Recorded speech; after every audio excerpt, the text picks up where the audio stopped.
All right. Good evening, everyone. I am so excited to be with you on this evening. We are going to be talking about how to prep for your 2023 year end performance evaluations.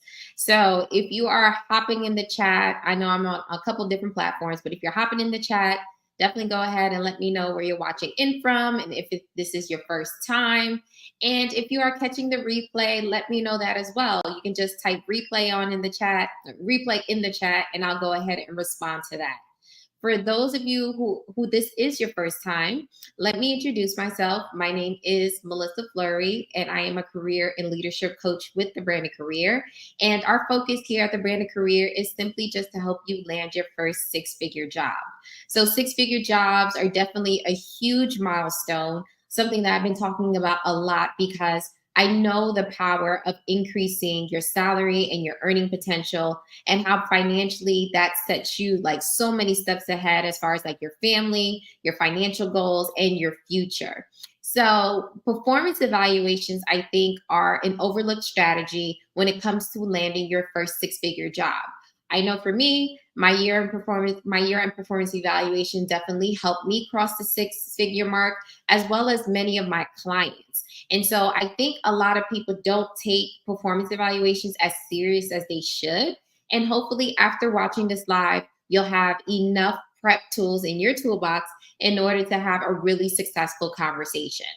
So let's talk about what are performance evaluations. So different companies might call them different things. It might be called a year-end meeting. You might only have one meeting in the year. Certain corporations might have them quarterly, biannually, or yeah, biannually, I think twice a year, right? Twice a year, you might have it, right? And they might call it different things, but I think overall it's the same goal. And a couple things is one, for you and your manager to have honest and transparent conversation.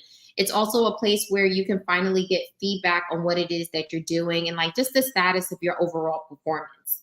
In addition to that, I know that year end performance evaluations are normally the places where you set goals.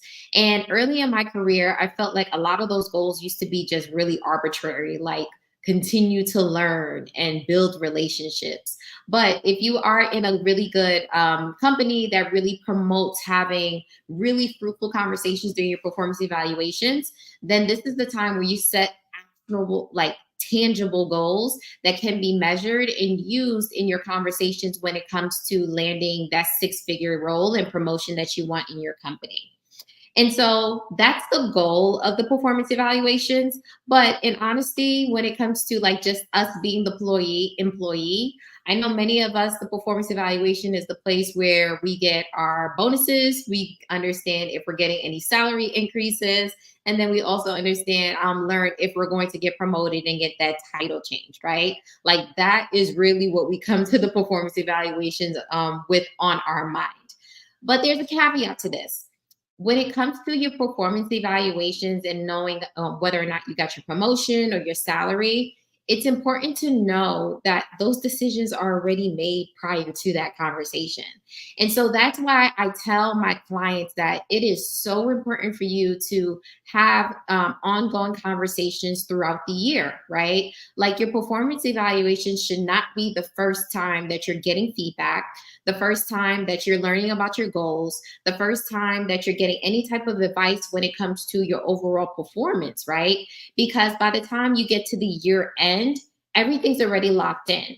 And so if you think about the fact that, okay, I could have had this conversation maybe in February, in April, maybe even in August, and you would have had enough time to turn things around. But by the time that senior management has had conversations about who they feel is ready to get promoted, as well as bonus and comp structure, now you just don't have enough time, right? Because it's already locked in. Whereas if you had conversations during the year, you would have been able to turn things around. And so I wanted to put that out there because although we're coming up at the end of 2023, I want you to think about 2024, how you're going to be able to have these conversations so that you're positioned in a better way in order to get the things that you want professionally. So when it comes to the prep work, many people don't do this, and it's so important. I need you to document your achievements, okay? I know that you're busy throughout the year. I know that you have clients. I know that you have team members. I know you have emails and deadlines and all these other things. However, if you are not taking account of the things that your accomplishments, your tasks, your objectives, and even just the recognition that you're getting throughout the year, then nobody else is going to do it for you, right? And I know how hard it is at the end of the year to try to think and remember the things that you did on, let's say, February 7th, right? Random date, right? However, if you put a system in place, whether that be weekly, bi-weekly, monthly, I would say, if anything, at least on a monthly basis, if you're taking audit of all the things that you've done throughout the month that might be relevant to the conversation in your performance, it's going to make your year-end evaluation just a little bit easier. So something that I like to do is I create just a simple folder in my Outlook box. I just call it career development or career achievements. And anytime I get recognition for a project that I've done, like a great job, or a client has shouted me out, or maybe there's a specific project that I've done that I want to remember the details, I just drop that in a folder. So that way I'm able to just go to one central place, pull out all that information, and be able to kind of comb through what's going to be important for that conversation. The next thing when it comes to prepping for your performance evaluation is understanding the criteria for your promotion. So if you know you want to get promoted, maybe you want to move from a senior analyst position into an associate manager, maybe from a manager position to a VP position, like you need to understand what specific qualities or skills do you need to have in order to be promoted. One of the easiest ways to do that is to kind of look at the job description, especially if that promotion is actually like your job is actually hiring for it right now. Like you can look through it, and if you check all the boxes, then that's also going to help you in your conversation where it's like, hey, I see you all are actively hiring for a manager. However, I would like to be considered for the role. Looking at the qualifications, these are all the things that I've had. In addition, you know my performance throughout the year and with this company, and this is what I can contribute. So you want to understand what that criteria is. In addition, if you're unsure of what that criteria is, go ahead and have the conversation, right? Ask, okay, what is it going to take in order for me to get promoted to a VP? Is it a specific timeline? Is it specific projects? Is it specific goals that I need to achieve? Like you want to understand what's going to get you to that promoted place. The next thing is when you're prepping for this conversation. So you understand the criteria for promotion, and you also documented your achievements. Now you need to align your achievements with the organization or your team's actual goals. And so this reminds me of just overall kind of like resume revamp 101. So one thing that I tell my clients is that anytime you're doing your resume and you're trying to figure out what should I put in it, you always want to put information that's relevant to where you're going next. So when we're talking about you getting promoted and using your performance evaluation to get you there, I want you to only talk about the achievements that's relevant to that promotional title. So if you know that you're moving into a VP role, then you want to talk about the achievements that really highlight your leadership skills. You might want to highlight the achievements that talks about, okay, the way that you handle clients, right? You took initiative on projects, right? Maybe you improved processes. Like you don't want to just talk about random achievements. Like something that I know a lot of us like to do is, oh, I coordinated the volunteer work, right? And although that is beneficial, and although that might increase camaraderie around your team, that doesn't necessarily show that you would be good or great at being promoted at the title that you want. So I want you to be very cognizant of that when you're thinking about, okay, what do I actually want to highlight during this conversation? Next thing is that you want to do a self-assessment. So oftentimes when we go into our performance evaluations, we're kind of like a bit biased, right? Like all of us think that we're excellent. We think that we're great. And when we go into the performance evaluation, we're expecting only to hear positive things. And so I want you to know that one, constructive feedback, keyword on constructive, is definitely important for your growth. But also self-assessment and self-awareness, I think, is equally as important. And so as much as you know what your strengths are, you need to also understand what your areas of improvement are. And the reason why I don't like to talk about weaknesses per se, but instead areas of improvement, because I noticed that a lot of times when we talk about weaknesses and I ask my client, what are your weaknesses? Some of these weaknesses have nothing to do with the skill level that they need in order to perform their job, right? So instead, let's talk about areas of improvement, right? Areas where it would increase your leadership presence, your executive presence, your public speaking. Maybe it could be your actual hard skills that you need to improve upon. And so you really want to understand, okay, what skills might be holding me back from moving into this next position and this next career move that I have. The next thing that you want to do is understand how can you demonstrate your leadership, right? If you're getting promoted, that means you're trying to get promoted into a leadership role. And something that I should really talk about is that oftentimes people shy away from getting promoted because they're thinking like, oh, I don't want to manage a team, I don't want to be responsible for all of that, and I get it, right? But oftentimes there are two types of leadership roles. There is your actual people manager, and then there is your individual contributor.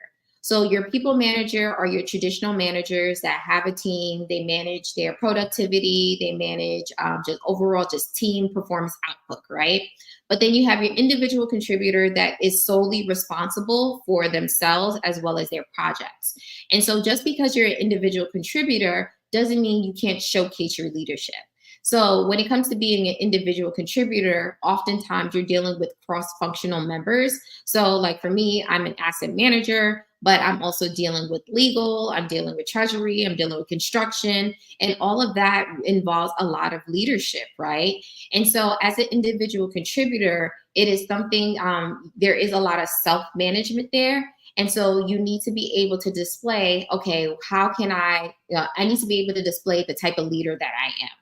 And so when it comes to demonstrating leadership, you want to think about ways that you took initiative, ways, and also ways that you also influence team dynamics. Okay.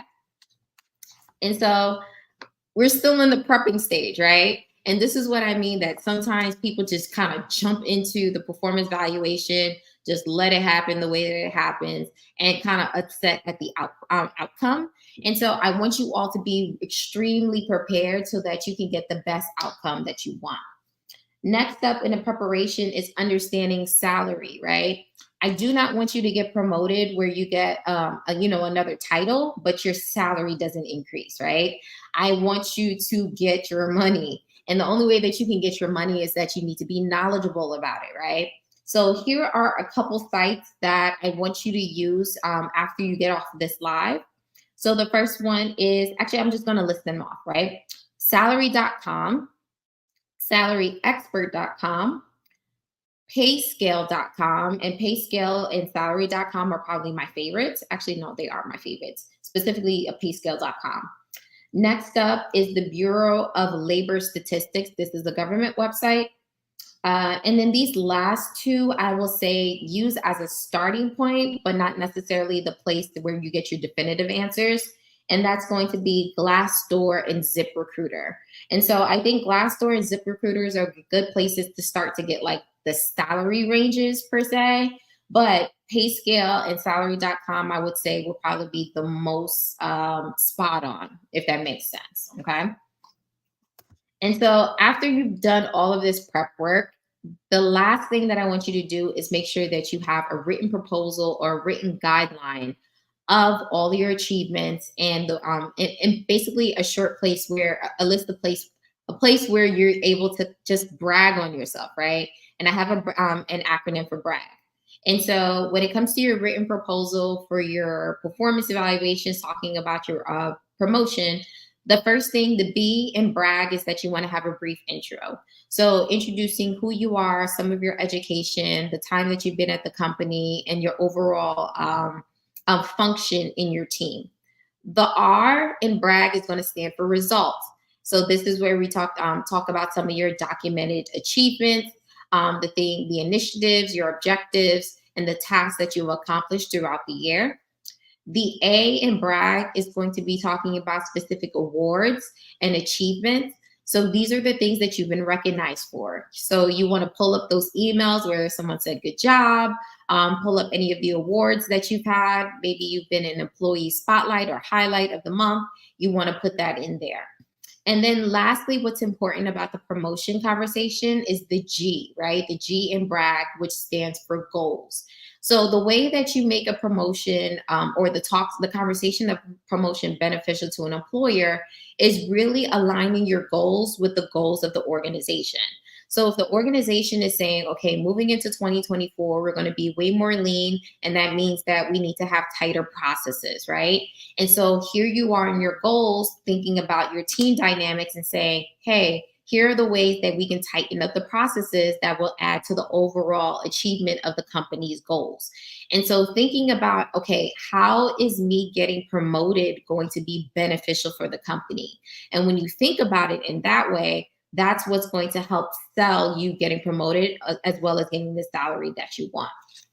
All right. So if you have any questions so far, go ahead and put that in the chat because now we're going to talk about the actual conversation, right? And this is why I say get the prep work out the way because the more prepared that you are, the better that the more confident that you're going to feel in the actual conversation. Like I know most of us kind of just walk in there, and I know when you have a plan, it just makes the conversation go way smoother. All right. So you're talking about all of these things, right? You have your documents. And one thing that I want you to be really, I can't think of the word, but one thing that I really want you to be really particular about are the types of questions that you ask, right? Oftentimes we think that the performance evaluation is just us receiving feedback. But this is also the time where you're able to ask questions so that you can really decipher whether or not this organization is going to be the place that you grow, that you continue to contribute your time and your energy, right? And also understand if are they even supportive of you getting promoted? Because oftentimes we think getting promoted is just something that just happens. However, you have to be really, really, really intentional about it. So I have a couple of questions that I want you to ask that's really going to help you determine your next steps in your career. So the first one is, are there areas, and this is to your boss, are there areas you think that I can develop or improve to enhance my performance? And so before asking for a promotion, you want to make sure your performance is on par, right? Not saying that it needs to be perfect. However, all of us have areas of improvement, areas of growth. And so you want to know from someone else's perspective, where can you grow to become a better professional at your actual craft? The second question is, in what ways can I take on more responsibility or contribute to higher level projects? And I think actually using just the latter half of the question might be best. So, in what ways can I contribute to higher level projects? Because more responsibilities might be a little bit too broad, and you don't want just more work just because. Like higher level projects. So, you want projects that give you more access, more influence, as well as just more exposure. And so asking your boss, how can I actually get onto these projects? And also showing that you actually want to be a part of it, right? And that you have the desire. That's what I'm looking for. The third thing, are there specific performance metrics I should focus on in order to increase my chances for a promotion? So if there are internal metrics within leadership that they're saying, okay, we're looking at 3 VP slots. This is the metrics that we're looking to evaluate these candidates internally. Like you need to know this, right? Like getting promoted shouldn't be this secret club. And I know oftentimes it feels like that, but more likely than not, it's because we didn't ask the right questions. And so the better questions that you ask, the more likely you're able to get the answers in order to get the result that you want. So you want to ask about those specific performance metrics, not the metrics that you think are important, but the metrics that your boss and their bosses think are important. The next thing is can you share your perspective on the timeline and the process for promotion? So oftentimes we want to get promoted as soon as we ask, hey, I want to get promoted, and we don't get promoted and we're upset. But there is a process. So you want to ask, okay, is it a 6 month process? Is it another full year? Maybe I might have missed it and I might be looking at year end 2024. So you want to ask what that timeline is so that you can set proper expectations. And the reason why I'm saying that you need to set proper expectations is that if you find that they say, okay, we're on board with you getting promoted in the next 6 months, 6 months comes and goes, then this is a company that doesn't keep their word, right? Especially if they're not able to tell you why you weren't promoted. And also gives you the timeline to understand, okay, do I need to start situating myself in order to leave? The next question that I have, and I love this question, I ask this question personally, and I think it's important to your boss. Are you supportive of my promotion and are you willing to advocate for me? And so within the leadership and professional development space, there's often this talk about mentors versus sponsors, and mentors being the people that help develop you in your career, and sponsors being the people that help promote you and get you the opportunities in your career. And so you want to understand who your boss is for you, right? Is your boss simply there just to be a boss and just maybe mentor you, right? Or are they going to speak your name because you're not in the room, right? Like your boss needs to be your biggest champion and advocate in that room. And so asking them straight up, like, are you going to advocate for me? Because you don't want someone that's just going to say, oh, yeah, yeah, true, true, you should get promoted. Like, no, are you going to actually speak my name in the room, right? And it really pushes the responsibility on them in order to help you get promoted. The next thing question you want to ask is, and after you present your salary expectation and your salary range, is this realistic for the company to meet my specific salary of X for this role? So you might be somewhere, let's say at 85,000, and you're looking to get an additional 15 or $20,000, right? And internally, that is a big jump. And so you want to ask, like, can you actually meet me there? And so if they say we can't meet you at the full 15, we might be able to get you to 10. And so having those transparent conversations allows you to really understand whether or not staying at the company makes financial sense for you, or if you need to leave in order to get a bigger jump in pay. Another question that I would ask is, or one of the last questions I would ask is, who do you think I should build relationships with to continue to advance in this company? So if you find yourself in a company that you love or that you want to grow in, maybe a larger company that allows just a lot of just transferring amongst lines of businesses or moving across lines of businesses, it's important to really build good internal relationships. And you might not necessarily know who those relationships should be with, right? And so asking your boss, saying, hey, who do you think would be great in order to, get into treasury? Who do you think would be great in order to bring me up into the VP position? Who do you think would be great in order to help me with my public speaking, right? So, like, if you have any type of interest within your career, I would definitely ask within your year-end evaluations, who are they willing to either connect you with or point you in the right direction and say, hey, that's the person that you need to build a relationship with. And then lastly, this is a good open-ended question, is there any advice that you would give me as I strive to grow in my career? And it's a great open-ended question, just so that it just allows your boss to just speak freely, right? They may be able to speak on things that might not necessarily pertain specifically to your job, but overall to your career, right? Maybe they might be able to point you in the direction of the professional development organizations. Maybe they might be supportive of you getting your MBA or advanced degrees. Maybe they might even be supportive of like outside business opportunities that they know of. And so oftentimes we think that our boss or just our relationships at work are just that, just for work. However, when you're thinking about building your overall career, which is the span of your life, I always say that you want to ask good questions so that you can really build a career that you enjoy and you love.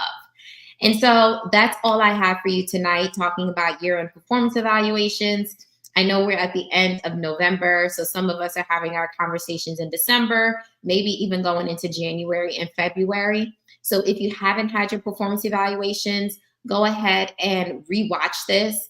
take notes on the salary research websites that I gave you, as well as the questions to ask. If you know someone that would really benefit from this live, go ahead and share it with them. Okay. And so, lastly, as you all know, my mission is to help people land their first six-figure job. I do have a free guide in the comment box called The Ultimate Guide to Landing Your First Six-Figure Job. From there, you'll be added to my email list where I send out a weekly newsletter with at least one tip that will push you in the right direction in your career. And so, as always, thank you all for spending time with me this evening. If you have any questions, go ahead and drop them in the chat or in the DM, and I will see you all next week. Bye.